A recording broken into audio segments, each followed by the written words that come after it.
Hello friends, இன்னைக்கு நம்ம blueberry yogurt cookies எப்படி பண்ணலாம்னு பார்க்கலாம். இந்த மாதிரி ஒரு சின்ன மிக்சிங் பவுல் எடுத்துக்கோங்க. அதில் 1 கப் அளவுக்கு மைதா ஆட் பண்ணிக்கோங்க. அது கூட half a teaspoon baking powder, half a teaspoon baking soda, அப்புறம் ஒரு பிஞ்ச் சால்ட் போட்டுக்கணும். இதை நல்லா விஸ்க் பண்ணிக்கணும். இப்போ ஒரு பெரிய மிக்சிங் பவுலில் ஒரு முட்டை ஆட் பண்ணிக்கோங்க. அது கூட half a cup sugar add பண்ணிக்கோங்க. இது ஒரு ஹேண்ட் மிக்சரில் நல்லா மிக்ஸ் பண்ணிக்கோங்க.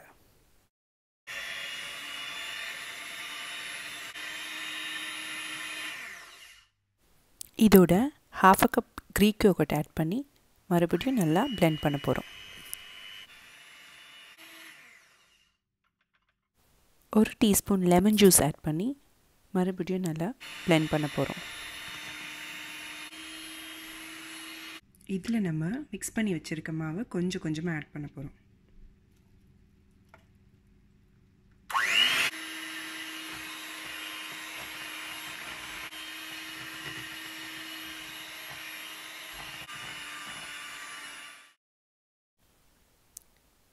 இதில் 1 கப் அளவுக்கு ப்ளூபெர்ரிஸ் ஆட் பண்ணிக்க போகிறோம்.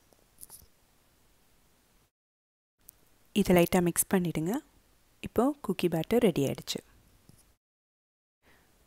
ஒரு அவன் ட்ரே எடுத்து அதை பார்ச்மெண்ட் பேப்பர் வச்சு லைன் பண்ணிவிடுங்க. இப்போ குக்கி பேட்டரை ஒரு ஸ்பூனில் ஸ்கூப் பண்ணி இந்த மாதிரி ஸ்ப்ரெட் பண்ணி வச்சுடுங்க. உங்களுக்கு ஈவன் ஷேப் வேணும்னா நீங்கள் குக்கி மோல்ட் கூட யூஸ் பண்ணிக்கலாம். அவனை நம்ம ஆல்ரெடி ப்ரீஹீட் பண்ணி வச்சுருக்கோம். இப்போது அந்த குக்கி ட்ரே அதில் ஆட் பண்ணி 190 டிகிரி செல்சியஸ்க்கு 20 மினிட்ஸ் நம்ம ஹீட் பண்ண போகிறோம். நம்ம குக்கீஸ் ரெடி ஆகிட்டே இருக்குது. உங்களுக்கு குக்கீஸ் ஹார்டாக க்ரன்ச்சியாக வேணும் அப்படின்னா நீங்கள் யோகர்ட்டுக்கு பதிலாக பட்டர் ஆட் பண்ணிக்கோங்க. நம்மளோட குக்கீஸ் ரெடி ஆகிடுச்சு. இது ஒரு 5 மினிட்ஸ் ஆற விட்டு அதுக்கப்புறமா சர்வ் பண்ணுங்கள். இதோ நம்மளோட சாஃப்ட் அண்ட் ஃப்ளஃபியான ப்ளூபெர்ரி யோகர்ட் குக்கீஸ். பாருங்கள் எவ்வளோ சாஃப்டாக வருது. இந்த குக்கீஸ் நீங்கள் உங்கள் பிரேக்ஃபாஸ்ட்க்கு ட்ரை பண்ணி எப்படி இருந்ததுன்னு கீழே கமெண்ட்டில் சொல்லுங்கள். தேங்க்யூ.